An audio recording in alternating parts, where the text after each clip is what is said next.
मुझे सन 2020 में cancer diagnose हुआ। आपको ये परेशानी क्यों हुई? तंबाकू खाने से।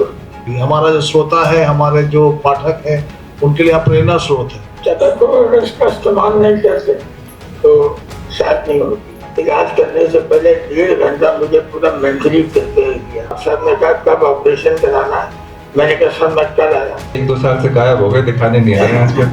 अब हॉस्पिटल में आते हुए डर लगता है बहुत। डर गए तो आपका जीवन खत्म। डरना नहीं है।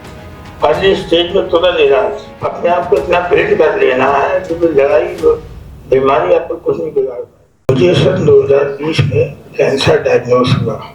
मुझे पूरी गाइडलाइन दी उन्होंने, और हॉस्पिटल में अगर ये अवेलेबल नहीं होते तो मुझे अपने घर पे बुला देते थे चेकअप करने के लिए। तो पूरी तरह से डॉक्टर साहब का बहुत योगदान रहा, बहुत मतलब मुझे हर तरह से संतुष्ट किया डॉक्टर साहब ने। लेकिन समय पे टोटल इलाज करा और मैं कुछ बोल नहीं पा रहा हूँ। आपका बहुत सपोर्ट रहा मेरे थ्रू आउट इलाज में, मैं इतना ही कहना चाहूँगा। आपको ये परेशानी क्यों हुई जिससे हम सबको मैसेज दे सकें कि ना करें? बहुत सारा तंबाकू खाने से होती है। आप इसका इस्तेमाल करेंगे, उसी से उसका रिजल्ट आता है। डॉक्टर साहब का बहुत सपोर्ट है। Thank you very much. Thank you.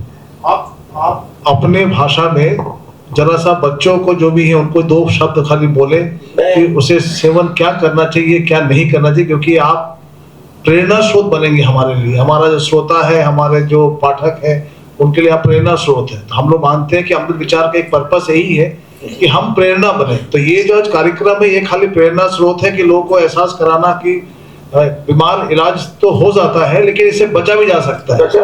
तो वो आप खाली उतना बता दीजिए, आपका क्या आपको आज अफसोस होता है, क्या नहीं करते तो ये बीमारी नहीं होता। तंबाकू अगर इसका इस्तेमाल नहीं करते तो शायद नहीं होती। और परिवार के साथ साथ सबसे पहले डॉक्टर साहब का बहुत सपोर्ट होता है। आपने मुझे पूरा इलाज करने से पहले 1.5 घंटा मुझे पूरा मेंटली प्रिपेयर किया। मैं इतना प्रिपेयर हो गया था कि मैंने आगे पीछे देखा है। डॉक्टर साहब ने कहा कब ऑपरेशन कराना है, मैंने कहा सर मैं कल आ जाता हूँ। तो 29 फरवरी 2020 को मेरा ऑपरेशन हुआ। डॉक्टर साहब का बहुत सपोर्ट। आज भी मुझे कोई दिक्कत होती है, मैं डॉक्टर साहब को तुरंत फोन पे कॉल करके समस्या का समाधान करता हूँ। और समय से इलाज में देरी नहीं, बस जैसे डायग्नोज हो तुरंत इलाज कराइए, कहीं मत सोचिए, कहीं मत जाइए। बस अपने डॉक्टर साहब से ही सलाह पे ही काम करिए, मेरा तो सबसे यही कहना है। आप लेकिन पिछले 1-2 साल से गायब हो गए, दिखाने नहीं आ रहे हैं आजकल। खैर मैं तो डॉक्टर साहब अब हॉस्पिटल में आते हुए डर लगता है बहुत, क्योंकि मैं इस तरह से गुजरा हूँ। बड़ा समय कठिनाइयों से भरा रहा है, लेकिन आपने बहुत सपोर्ट किया मेरा।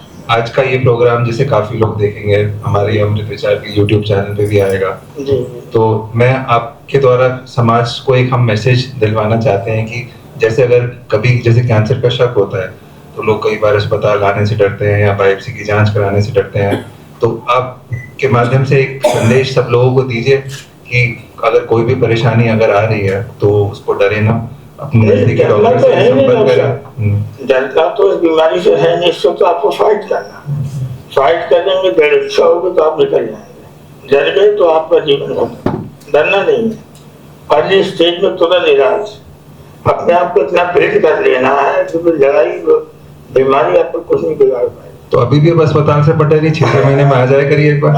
नहीं आया करूँगा, मैंने कहा था मैंने कि आया करूँगा। असल में मैं थोड़ा परिवार का मेरा आपको तो थोड़ी स्टीम आ गई। मिसेज भी मेरी इसी बीमारी से ग्रसित रही है, तो हम दोनों हस्बैंड वाइफ दोनों इसी से रहे। वो ब्रेस्ट कैंसर की पेशेंट रही सन 2012 में, वो भी रिकवर है। हम दोनों ने बहुत फाइट की है, उन्होंने भी बहुत सपोर्ट किया। साथ में आपके आया करती थी जी, तो आपसे भी बात होती थी। आपका भी सपोर्ट इतना रहा है, इतना मोटिवेट किया डॉक्टर साहब ने पूछे। मैं भी फुल एनर्जेटिक हो रहा था डॉक्टर साहब से मिलता था, बातचीत करता था। मैं बीमारी को नहीं सोचता, ना बीमारी मैंने बढ़िया सोचा ही नहीं थी।